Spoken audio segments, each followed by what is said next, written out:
और इसमें देखिए हमारे साथ इस पूरे मसले पर बात करने के लिए वरिष्ठ डॉक्टर अरविंद कुमार साहब जुड़ गए हैं। जाने माने डॉक्टर हैं देश के institute of chest surgery Medanta hospital से। बहुत स्वागत है सर आपका एबीपी न्यूज पर। सर कई सारी चीजें आंकड़े तो हम अपने दर्शकों को दिखा रहे हैं, आप भी देख रहे होंगे सर उनको। और मेरा सबसे अहम सवाल अब इन आंकड़ों के बीच, आंकड़े तो लगातार हम दिखा रहे हैं, उम्मीद यही है कि ये फिर से डिप होना शुरू होंगे, कम होंगे। कल से सर एक चर्चा शुरू हो गई है सिंगापुर वेरिएंट की। ये क्या है सर, कितना खतरनाक है अगर है तो? आदर्श जी, पहले तो आपको और एबीपी न्यूज के दर्शकों को मेरा सादर नमस्कार। Good morning to all of you. मुझे इनवाइट करने के लिए पुनः धन्यवाद। जैसा कि आपने दिखाया कि आंकड़े कल थोड़े से कम हुए थे, मतलब परसों कम हुए थे और कल के 24 घंटे में थोड़े से बढ़े हैं। तो पहले तो मैं बता दूं कि जब इतना ज्यादा पीक होता है, जहां 4-4.5 लाख के केसेस हो रहे थे, तो जब ये पीक के बाद फ्लैट होगा, प्लेटो होगा और नीचे आएगा, तो हम ये नहीं उम्मीद कर सकते कि जिस स्पीड से वो गया था उसी स्पीड से कम भी होगा। उसके नीचे आने की स्पीड जो है वो स्लोअर होगी और वो धीरे धीरे, बीच में एक आध फिर बढ़ जाएगा, फिर कम आएगा, अल्टीमेटली वो धीरे धीरे नीचे आएगा। दूसरा, डेथ की बात क्लैरिफाई कर दूं कि इससे लोग शंका में होंगे कि अगर नंबर कम हो रहे हैं तो डेथ क्यों बढ़ रही है। तो आदर्श जी, डेथ जो है कोरोना का आरटीपीसीआर पॉजिटिव होना और उस व्यक्ति की, रोगी की मृत्यु होना में यूजुअली 10-15 दिन या उससे भी ज्यादा का गैप हो सकता है, डिपेंडिंग ऑन उसकी बीमारी कितनी सीवियर है, उसको कितना अच्छा ट्रीटमेंट मिला है, आईसीयू केयर वगैरह कितनी अच्छी मिली है। तो जो हमारे अब से हफ्ता भर पहले वो 4 लाख के केसेस पीक हुए थे, उसका असर हम डेथ रेट में अगले हफ्ता 10 दिन तक देखते रहेंगे और शायद जून पहले हफ्ते के बाद जाकर हमारी डेथ्स का आंकड़ा कम होना शुरू होगा। ये तो था उन आंकड़ों के बारे में। आदर्श जी, आपने ये बहुत अहम सवाल उठाया है अबाउट सिंगापुर स्ट्रेन। तो पहले तो मैं ये क्लैरिफाई कर दूं कि ये कोई सिंगापुर स्ट्रेन नाम की कोई अभी WHO द्वारा रिकॉग्नाइज्ड या उस तरह से जेनेटिक सीक्वेंस द्वारा चेक किया गया कोई नया स्ट्रेन नहीं है। हमारे माननीय मुख्यमंत्री जी ने कल ट्वीट किया था, वो ट्वीट किया था उन्होंने सिंगापुर के कुछ, देखिए सिंगापुर एक ऐसा देश है जिसने अपने केसेस को बहुत इफेक्टिवली कंट्रोल किया था, लेकिन पिछले चंद हफ्तों महीनों में उनके यहां भी केसेस बढ़ रहे थे और वो जो केसेस नए आ रहे थे वो मेनली जो उनकी माइग्रेंट लेबर वाला एरिया है, जहां पर जो अप्रवासी, जो बाहर से लोग वर्कर्स आए हुए हैं वो रहते हैं, मेनली उन एरिया से उनके नए केसेस रिपोर्ट हो रहे थे।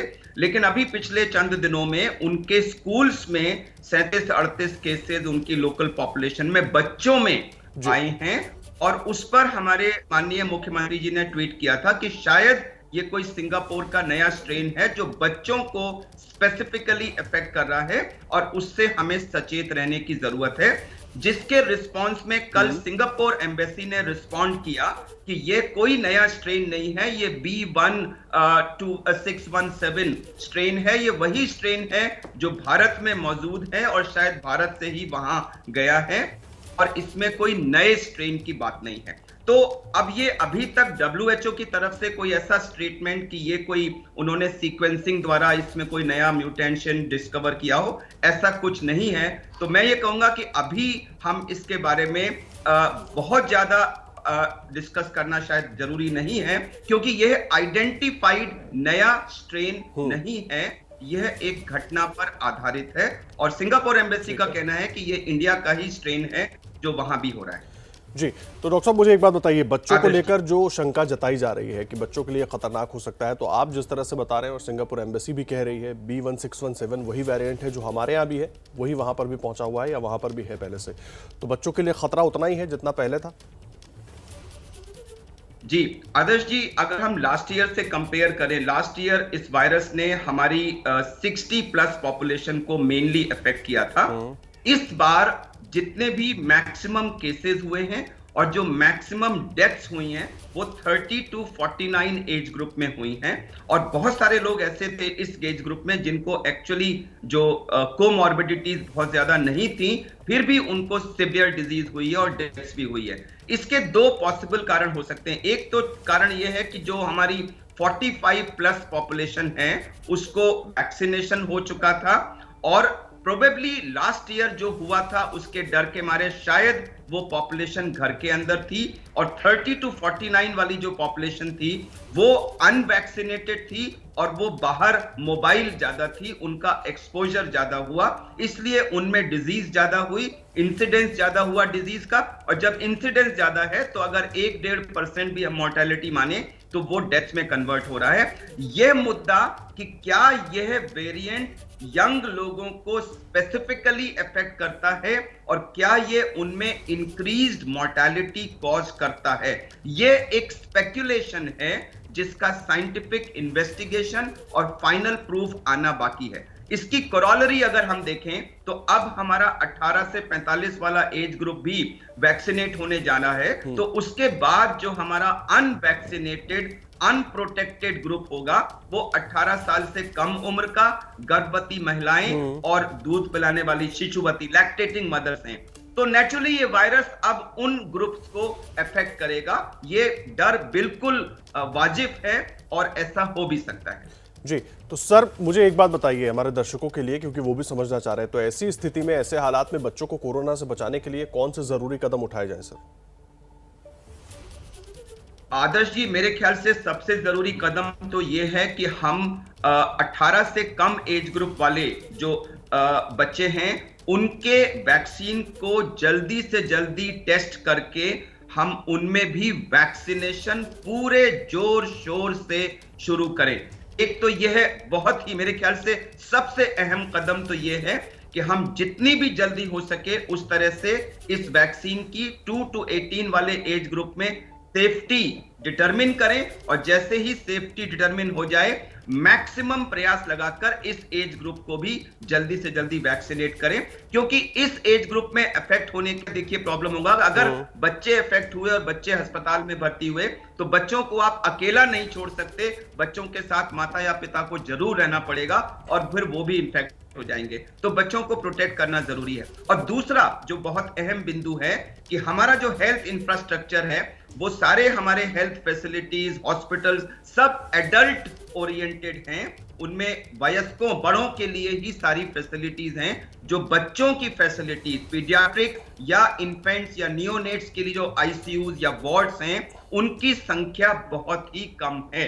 तो हमें इस बीच में पूरा प्रयास करके अपने सारे हॉस्पिटल्स को इंफ्रास्ट्रक्चर के हिसाब से, मैन पावर ट्रेनिंग के हिसाब से, जो बच्चों के डॉक्टर हैं उनकी ट्रेनिंग, नर्सेस की ट्रेनिंग, सबकी ट्रेनिंग, कि भगवान ना करे अगर ये वाकई आता है थर्ड वेव और बच्चों को अफेक्ट करता है तो कम से कम जो इस बार सेकेंड वेव में हाल हुआ ऐसा हाल ना हो, हम अनप्रिपेयर्ड ना पकड़ लिए जाएं। ये दो चीजें करने की जरूरत है, ठीक है, वैक्सीनेशन और इंफ्रास्ट्रक्चर का प्रिपरेशन। बहुत इंपॉर्टेंट बात आप कह रहे हैं, और बच्चों के लिहाज से हमें इस तरह की तैयारी जरूर करनी ही होगी, क्योंकि अगर हम बच्चों को सुरक्षित नहीं कर पाएंगे तो स्थिति और बुरी होगी। और जिस तरीके से आपने कहा कि वैक्सीन के बारे में सबसे पहले सोचना होगा बच्चों के लिए, और इसीलिए जो जानकारियां मिल रही हैं, जो कुछ दिन पहले खबर भी आई थी कि ट्रायल जारी है, क्लिनिकल ट्रायल भी शुरू होगा इसका, उम्मीद करते हैं जल्दी वैक्सीन बच्चों के लिए भी होगी ताकि वो भी पूरी तरह सुरक्षित हो पाए। लेकिन सर देखिए, वैक्सीन की बात हम लोग कर रहे हैं, अब वैक्सीन को लेकर ना थोड़ा इधर बीच कुछ कन्फ्यूजन हो गया है। कन्फ्यूजन कोई नेगेटिविटी नहीं है, लेकिन लोग थोड़ा शंकित है कि आखिर वैक्सीन की 2 डोज लगवाने के बाद भी मौत कैसे हो जा रही है। हमारे कई सीनियर डॉक्टर्स की जान चली गई, बहुत सारे फ्रंटलाइन वर्कर्स की जान चली गई, और भी तमाम लोग जिन्होंने 2 डोज लगवाए हुए थे। आदर्श जी, कल भी इसी टाइम पर हमने भावना जी के साथ यही टॉपिक डिस्कस किया था, स्वर्गीय डॉक्टर के अग्रवाल की दुखद मृत्यु के कंसर्न में। तो मैं उसको फिर से दोहरा दूं क्योंकि ये बहुत मुद्दा है। मैं आई एम ग्रेटफुल कि आपने इस मुद्दे को उठाया है, क्योंकि इसको बार बार देशवासियों के लिए क्लैरिफाई किया जाना जरूरी है। देखिए, जब ट्रायल्स हुए थे तब ये कहा गया था कि वैक्सीन जो है वो हमें मृत्यु, आईसीयू में भर्ती होना, वेंटिलेटर पे जाना, सीवियर बीमारी, इससे करीब करीब 100% प्रोटेक्शन दे रही है, और जो बीमारी होना, माइल्ड बीमारी है, उससे 70-75% प्रोटेक्शन दे रही है। ऐसे रिजल्ट्स हमारे फेज 3 ट्रायल्स में आए थे दोनों ही वैक्सीन के।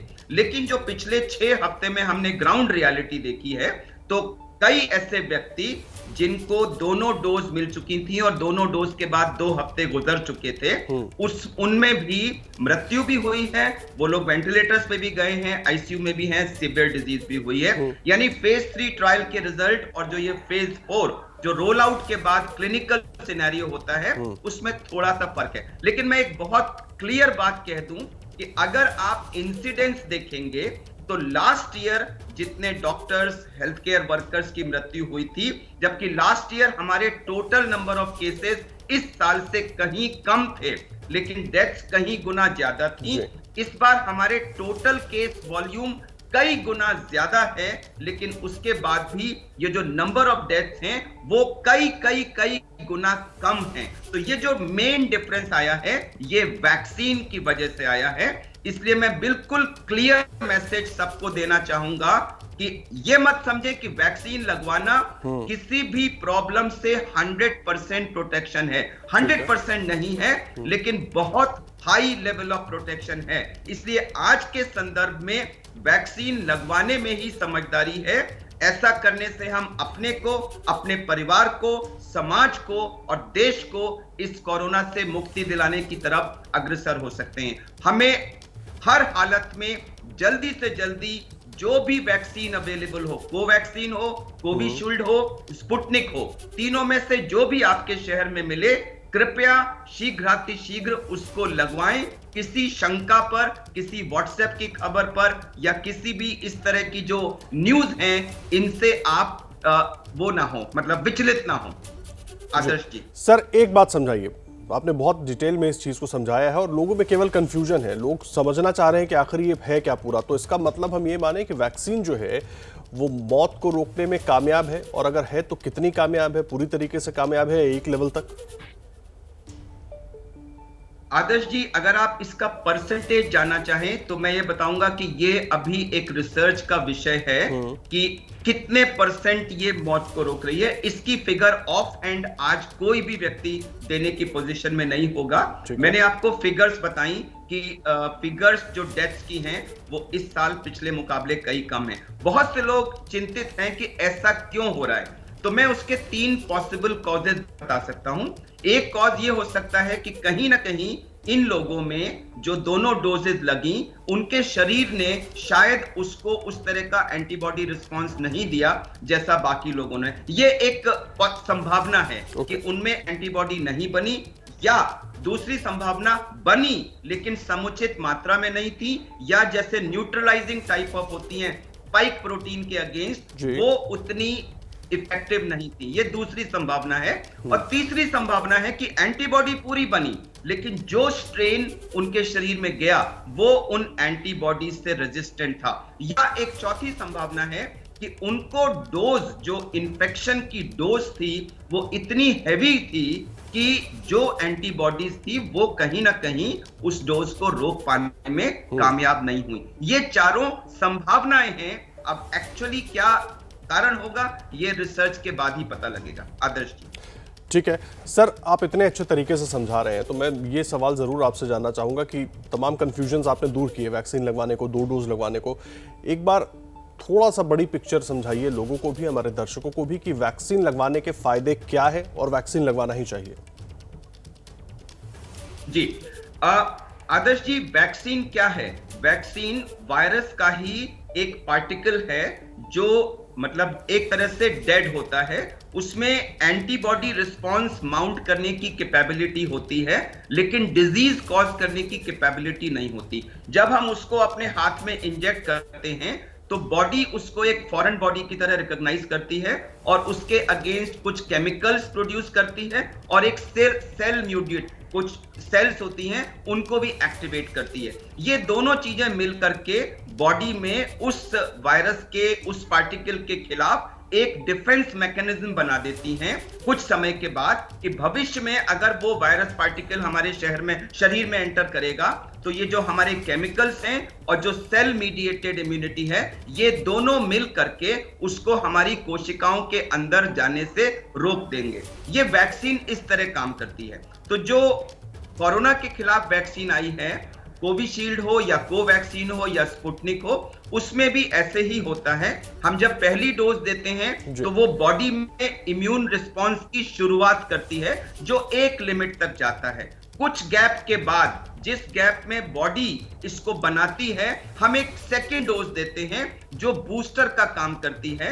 वो बॉडी को रिमाइंड कराती है, तो बॉडी में जो मेमोरी होती है उसके बेसिस पे इस बार बॉडी और ज्यादा रिस्पॉन्स माउंट करती है, जिससे हमें एडिक्वेट लेवल्स ऑफ एंटीबॉडी और सेल मीडिएटेड इम्यूनिटी ये दोनों मिल जाती हैं, जिससे हमें प्रोटेक्शन आता है।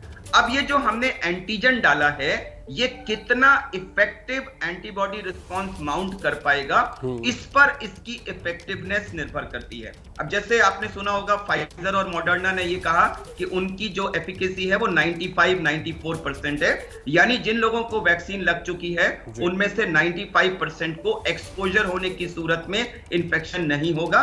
हमारी वैक्सीन की एफिकेसी 70 और 80% के बीच में है। तो मैं लोगों से ये अपील करूंगा कि आप इस डिफरेंस से हतोत्साहित ना हो।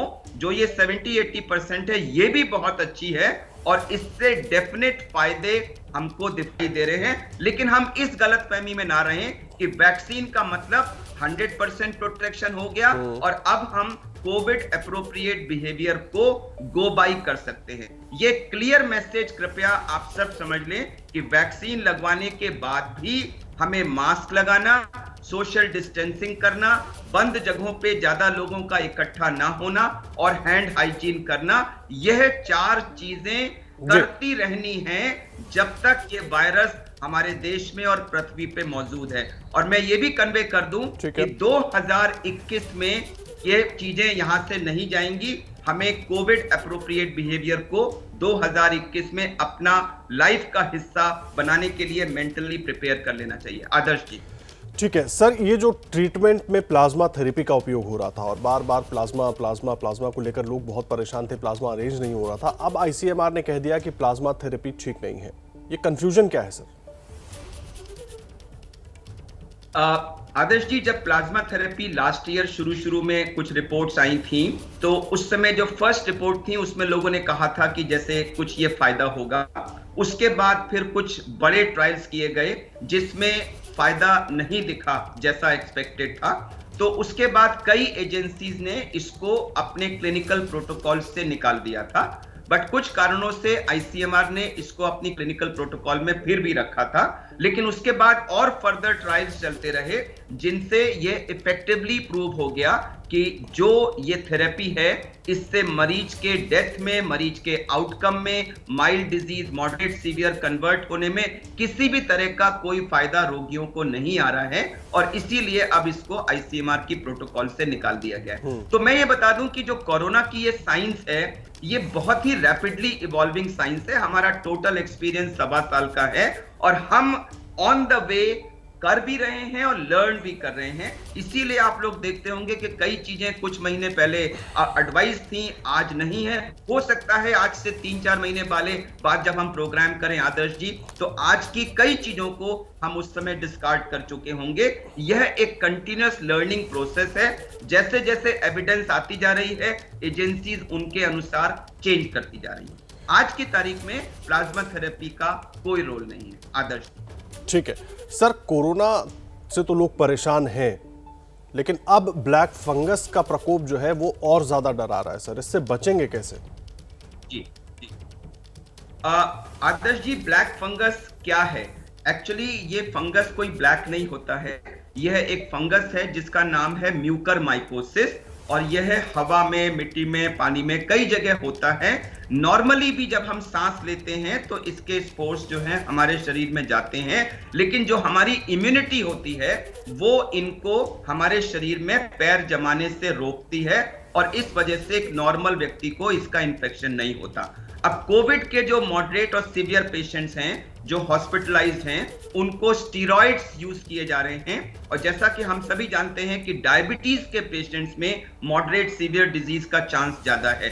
तो ये जो अनकंट्रोल और डायबिटीज स्टीरॉइड दिए जाने से आउट ऑफ कंट्रोल हो जाती है। तो ये जो दो चीजों का कॉम्बिनेशन है, डायबिटीज अनकंट्रोल्ड, खासकर से अगर उसमें कीटो एसिडोसिस हो जाए, एसिड बनना हो जाए, और दूसरा heavy doses of steroids given for long period of time, ये दो चीजें मिलके पेशेंट की इम्यूनिटी को बहुत लो कर देती हैं। और जब उसकी इम्यूनिटी लो हो जाती है तो जो ये फंगस है, ये हमारे शरीर में आसानी से पैर पकड़ लेते, जड़ कर लेता है और ग्रो करता है। दूसरी चीज जो शायद हो रही है कि जो ऑक्सीजन को देने के लिए एक चेंबर यूज किया जाता है, जिसमें से पानी में से वो ऑक्सीजन पास होती है, अगर उस चेंबर को साफ ना किया जाए, उसके पानी को स्टेराइल ना किया जाए, और जो ट्यूबिंग और मास्क और जो बाकी चीजें यूज हो रही हैं, अगर हम उसको स्टेराइल ना करें तो उससे भी ये चीजें बढ़ सकती हैं। तो इस समय ये नाक से एंटर करता है, हमारे साइनसेस में जाता है, आंख में जाता है और फिर ब्रेन में चला जाता है, और ये आर्टरीज को ब्लॉक कर देता है, जिससे काले काले धब्बे से पड़ जाते हैं। इसीलिए इसको हम ब्लैक फंगस कहते हैं। तो इसका सबसे इंपॉर्टेंट जो प्रिवेंशन है वो है स्टीरॉइड्स का मिसयूज ना करें। मैं बार बार इसको कहा है कि माइल्ड डिजीज में स्टीरॉइड्स का कोई रोल नहीं है, मॉडरेट टू सीवियर डिजीज में भी उसको एक समुचित मात्रा में, एक सीमित मात्रा में, सीमित पीरियड के लिए दिया ना जाना चाहिए। अगर इसका मिसयूज होगा तो ये ब्लैक फंगस के केसेस बढ़ते जाएंगे। और दूसरा, हमें ह्यूमिडिफायर बॉटल को भी साफ करने का और उसमें साफ पानी भरने का ख्याल रखना चाहिए। आदर्श जी। ठीक है सर, एक बात बताइए, अब दूसरी लहर हम लगातार देख रहे हैं, आप लोग तमाम तरह के रिपोर्ट्स और डेटा भी देख रहे हैं, मरीजों को भी देख रहे हैं, और जो हालात हैं, आंकड़े लगातार हम सब भी बता रहे हैं, आप तक भी पहुंच रहे हैं, कि दूसरी लहर कब तक रह सकती है सर? आदर्श जी, इस कोरोना के मामले में किसी ने भी भविष्यवाणी करने की जब कोशिश की है तो पिछले 1.25 साल में प्रायः सब लोग गलत ही प्रूव हुए हैं। लेकिन मैं कोई भविष्यवाणी नहीं करूंगा, बट एज ए डॉक्टर जो बहुत ही केयरफुली इसको ऑब्जर्व कर रहा है, देखिए अभी हम आज 20 मई पर हैं और 19 मई सॉरी, और इसमें अभी हमारे 2,66,000 के करीब पर डे केसेस हो रहे हैं। तो धीरे धीरे जिस तरह ये नंबर कम आ रहा है, मुझे लगता है जून एंड या जुलाई फर्स्ट वीक तक जाकर शायद वैसी स्थिति आ पाएगी जैसी कि हमारी जनवरी या फरवरी में थी। लेकिन मैं पुनः कह दूं कि यह कोई मैं कोई एपिडेमियोलॉजिस्ट नहीं हूं, मैंने कोई मैथमेटिकल मॉडलिंग नहीं की है। जिस तरह केसेस बढ़े थे और जिस तरह घट रहे हैं, उसके हिसाब से मैंने एक रफ एस्टिमेट किया है कि जून एंड या जुलाई फर्स्ट वीक आते आते यह कंट्रोल में आएगा। लेकिन डेथ्स अभी 2 हफ्ते तक हाई रहेंगी। आदर्श जी। ठीक है सर, एक जो पेशेंट्स को लेकर के अंदर बड़ा कंफ्यूजन है, जो लोग ठीक हो गए हैं, पोस्ट कोविड खांसी बहुत आ रही है सर, तो ऐसे में क्या दवाएं लें, किस तरह से ध्यान रखें? जी, ये देखा गया है कि जितने भी पेशेंट मॉडरेट सीवियर डिजीज के डिस्चार्ज होकर घर जा रहे हैं, उसमें से कम 75-80% पेशेंट्स में कुछ को मानसिक प्रॉब्लम्स, कुछ को गले की खराश, कुछ को खांसी, कुछ को चेस्ट में कंजेशन, ज्यादातर को वीकनेस, लिथार्जी, बॉडी एक, शरीर में कोई भी एनर्जी नहीं होना, पैरों में दर्द, ज्वाइंट पेन्स, लेटे से एकदम खड़े होते ही चक्कर आके गिर जाना, हार्ट रेट 110-120 के बीच में रहना, पल्स या कभी कभी 40-45-50 हो जाना, और खांसी परसिस्ट करना, या कुछ लोगों को डायरिया और पेट दर्द भी परसिस्ट कर रहा है। तो ये सब पोस्ट कोविड सिंड्रोम नाम की चीजें हैं जो काफी लोगों में परसिस्ट कर रही हैं। इसमें सबसे इंपॉर्टेंट चीज तो मैं ये बता दूं कि ये सब समय के साथ धीरे धीरे इंप्रूव होते हैं अगर आप 2-3 प्रिकॉशंस बड़े बेसिक से कर लें। एक, आप पैनिक करना छोड़ करके सकारात्मक सोच ला लें कि देखो मैं हॉस्पिटल जाके मैनेज होके घर आ गया, अब मैं पक्का कोशिश करके ठीक हो जाऊंगा। यह बहुत जरूरी है। हाई प्रोटीन डाइट बहुत जरूरी है, क्योंकि सभी लोग आईसीयूज में वेट लूज करते हैं। जो भी आपको दवाएं दी गई हैं, स्टीरॉइड्स को जल्दी से जल्दी उसको रोकिए, लेकिन डायबिटीज की, ब्लड प्रेशर की, बाकी जो दवाइयां हैं उनको नियमित रूप से लीजिए। एक बहुत अहम मुद्दा है ऑक्सीजन अपना सैचुरेशन कई हफ्तों तक कृपया दिन में कई बार रेगुलरली मॉनिटर करते रहिए, क्योंकि कई लोगों में बाद में भी ये प्रॉब्लम्स हो सकती हैं। और सेल्फ मेडिकेशन ना करें, डॉक्टर के साथ रेगुलरली ये बहुत अहम बात आप कह रहे हैं, सेल्फ मेडिकेशन जो है वो खतरनाक हो सकती है। बहुत धन्यवाद आपका सर हमारे साथ जुड़ने के लिए, और जो कंफ्यूजन है ना लोगों के मनों में, दर्शकों के मनों में, उसको दूर करने के लिए बहुत धन्यवाद आपका।